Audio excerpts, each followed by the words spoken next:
Welcome to the Learning Pines YouTube. We hope this video helps. An affidavit serves as your formal, sworn statement, absolutely crucial for verifying your scholarship eligibility. It's a legal document where you confirm the truthfulness of all your financial and personal details under oath. This step ensures transparency and builds trust with the scholarship committee. By providing this vital, verified information, you strengthen your application significantly and help them make an informed decision about your candidacy. Before you even start filling out that affidavit, gather all your essential documents.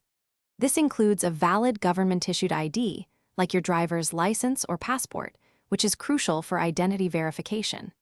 Make sure you also have recent bank statements, your latest tax returns, and any other proof of income readily available. Having everything organized beforehand saves time and prevents errors, ensuring a smooth and accurate application process. When you're filling out the form, accuracy is your best friend. Make sure your personal details, like your name and address, match exactly what's on your official identification.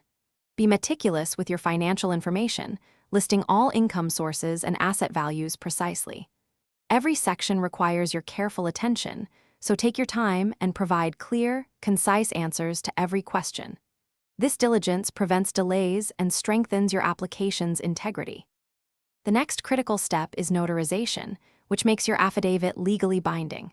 Find a certified public notary, easily located at banks, courthouses, or even some shipping centers. Remember, do not sign the document until you are physically in front of the notary. They must witness your signature.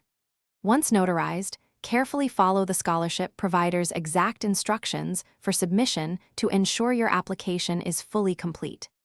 To prevent common pitfalls, always double-check every field for typos or missing information. An incomplete form can lead to immediate disqualification. Confirm that all required signatures, both yours and the notary's, are present and correctly placed on the document. Finally, always make copies of your completed and notarized affidavit for your personal records before you submit it. This small step can save you a lot of trouble down the line. Thanks for watching. Consider subscribing if we helped you.